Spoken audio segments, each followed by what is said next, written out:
Frank Fowler is a bright young college student home for the summer. He spends his days working as a fisherman and enjoying a summer romance with Natalie, a slightly older woman with two young children, Duncan and Jason. While fishing for lobsters, Matt explains to the kids that the traps are called bedrooms, and at most, there can only be two lobsters in the bedroom before they start turning on each other. So lobsters aren't into thrupling. Matt then tosses out the pregnant lobster because Texas law says to do that to women. During Duncan's birthday party, Matt's friend is being perverted and looking at Natalie's pancakes. Then later, Matt shows a hint of pride when his son Frank and Natalie show affection to each other. Natalie is a 10, while Frank is a Midwest 6 at best. The math ain't mathing. Natalie enters the Fowler home to ask Frank's mom, Ruth, if she needs any help in the kitchen. Suddenly, her son approaches her and drags her away. When Ruth prepares the cake, she finds Natalie's horrible husband, Richard, a Midwest 2, joining the gathering. He greets his sons and wishes Duncan a happy birthday. With Jason in her hand, Natalie walks over to him with an annoyed face. Even Jason says he doesn't want to go. She tells Richard that they weren't supposed to meet until later, but Frank says that he's welcome to stay and have some of his dad's cooking. Hell nah, Frank. Richard giving me sussy vibes. Ruth is concerned and asks Matt if they should intervene, but Matt says to leave them be. In their bedroom, Ruth mentions that Natalie isn't divorced yet, but Matt says Frank is fond of Natalie and her sons. When Matt comes home from work, he's shocked that Frank hasn't left for Boston yet. He's even more surprised when Natalie appears beside him. Bet he can smell the stench of dirty bedtime in the air. At Jason's baseball game, Frank confronts his mom about her opinions and behavior toward Natalie. Frank assures her that he and Natalie are just Netflix and chilling for the summer. When Natalie arrives home, she's annoyed that Richard has gotten into her home again. Richard shows a baseball trophy he's gotten for Jason, and Natalie says that he's missed out on Jason's game. When Richard assumes that his sons are with Frank, Natalie tells him it ain't none of his business.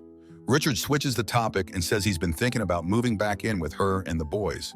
Natalie says the fuck, hell nah, real quick. Richard clarifies that he wants another chance because his 200th chance will be different. But Natalie says he a deadbeat loser.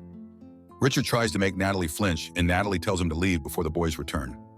Natalie and Frank are hanging out together later at night when suddenly a car approaches them. Ruth comes home from work to find Matt patching up Frank's face.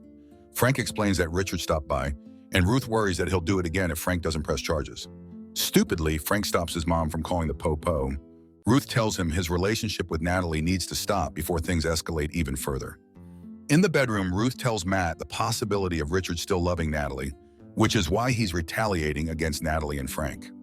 I would have dropped out of that relationship like Joe Biden did in 2024. At the docks, Frank tells his dad that he's thinking about being a fisherman full-time and implies he would rather stay so he can be with Natalie. Late at night, Ruth serves Frank food and tells him he needs to eat. Frank ignores her but replies when Ruth asks about Natalie. Ruth clarifies that she does like Natalie, but Frank isn't up for the conversation. The next morning, Frank is having a conversation with a college to further his architecture education. Then, Frank gets an urgent call from Jason. He rushes over to Natalie's house to see broken furniture everywhere. Natalie assures him that Richard didn't hit her, but Frank is upset and wants to call the police. Natalie stops him and cries, ashamed that her kids have witnessed it. Frank comforts her with a hug, but Jason yells out to his mom after seeing Richard arrive. There's a sudden banging on the door, and Natalie looks worried. Frank tells her to stay upstairs with the kids, but Natalie refuses. Frank insists, and Natalie tells him not to let Richard in as she retreats. Richard calls out for Frank and apologizes, and Frank yells at him to leave or else he'll call the police.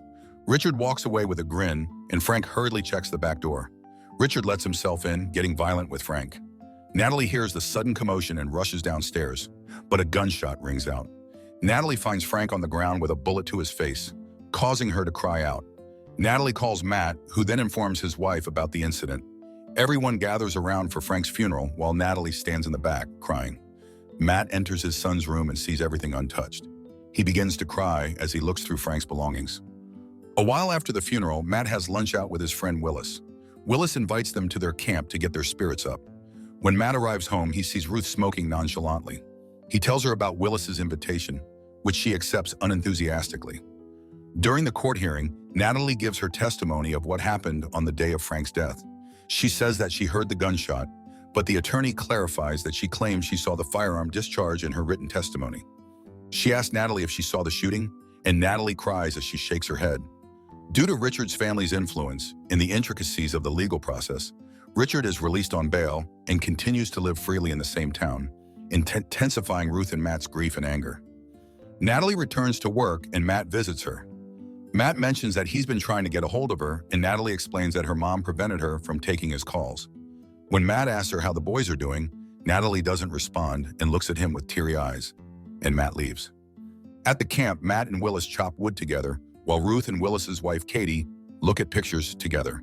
They talk about Katie's 11 grandchildren, but Katie pauses when she realizes her insensitive comment. Katie apologizes with tears in her eyes, but Ruth tells her it's okay. She mentions that she wanted to have more children, but they had Frank, and Matt became busy being a doctor. During lunch with Willis and Katie, Ruth notices that Matt is drinking more than usual. When Matt tells Ruth that he's off for work, Ruth acknowledges him unaffectionately and continues to look through the mail. Early in the morning, Ruth wakes up without Matt beside her in bed. She looks out the window to see Matt dismantling the swing set that Frank had bought for Duncan and Jason. Matt meets up with his lawyer, who tells him they're trying everything they can to put Richard in jail. Matt begins to lose focus on him as his lawyer doesn't give him any promising answers. He then visits Richard's friend Tom to ask if Richard has told him anything about the day of the incident. Tom tells him that he doesn't see Richard anymore, and even if he did, Richard wouldn't have told him anything. Matt desperately asks if Tom has heard anything about what happened, but Tom insists he doesn't know anything and will keep his ears open. Natalie visits Ruth at the auditorium where she works. Natalie apologizes to her, but she receives a slap in the face. The whole world felt it. Ruth doesn't say anything to her and places her headphones back on.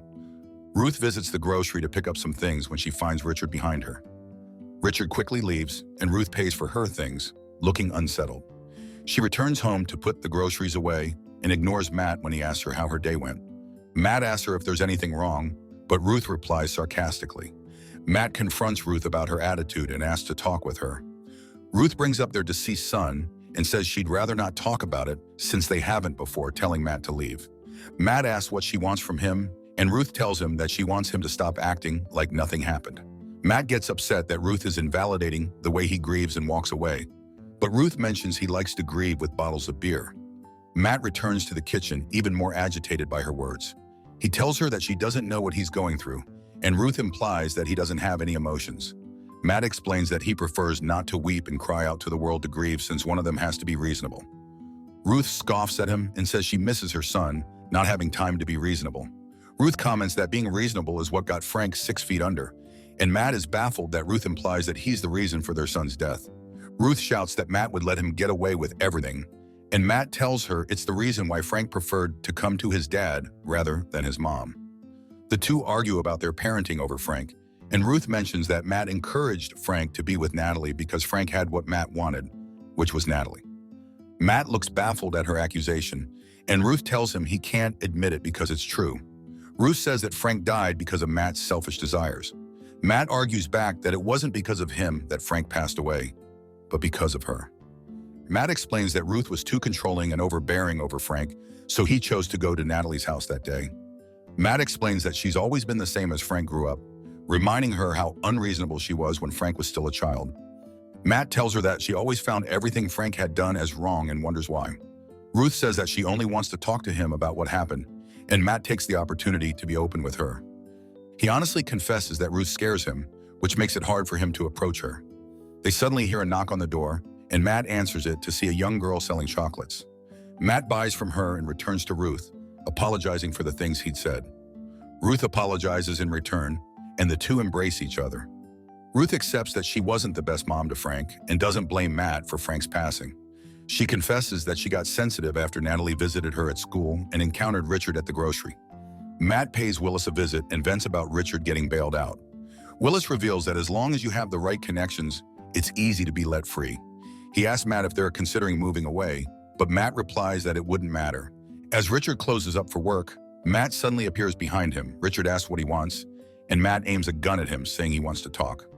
Richard tells him to calm down, but Matt clocks his gun, pressuring Richard. Matt focuses on Richard as he enters his car, and Matt enters the back seat. He asks if Richard has anyone at his place, to which Richard replies there isn't. Matt continues to hold him at gunpoint as he drives, and Richard tries to justify what happened by saying that Frank was messing around with his wife. When they arrive at Richard's place, they enter through the back door. Matt asks where his suitcase is, and Richard tells him it's in his closet. They make their way to Richard's room, and Matt tells him to sit down on the bed while he looks for the suitcase. Richard continues to explain his side of the story, but Matt says he isn't going to jail. He places the suitcases on the bed and tells Richard to pack warm clothes. When Richard asks if Matt is going to let him go, Matt tells him he's going to jump bail. Matt explains that he got Richard a ticket to leave far away since he doesn't want his wife to see him around town. Richard thanks him and carries his luggage out after Matt leaves his ticket inside the house. As they get into the car, Richard worries about getting caught regardless if he's using a fake name. Matt assures him that he's got it handled and orders him to start the car. On the road, Richard skeptically tells Matt that there aren't flights during this time. Matt tells him to go north, making Richard more suspicious since the airport is south. Matt tells him that someone else will escort him to the airport. They arrive at a cabin in the middle of the woods where Willis is waiting for them. Willis loads Richard's luggage onto his truck, and Matt hands him a red suitcase. Before Richard can grab it, Matt fires at his chest, causing him to fall to the ground. Matt continues to shoot him until he no longer moves. Willis asks him what he's done since it wasn't part of their plan. Matt tells him he can't wait, and they soon drag Richard's body deep into the woods. After disposing of Richard's body, Matt returns home, exhausted and emotionally spent. He silently enters his house and hides his clothing. He lies down next to Ruth, who's awake and smoking a cigarette. She asks him if he's all right, and Matt mentions the picture of Natalie and Richard happy together in Richard's house. Throughout the early morning, Matt is unable to fall asleep. Then the movie ends. What did you guys think of this one? Richard definitely deserved to be in prison. Did you think Matt was justified in his actions since he wasn't seeing any justice? Subscribe for more videos like this. Turn on notifications and leave a like. It really helps the channel.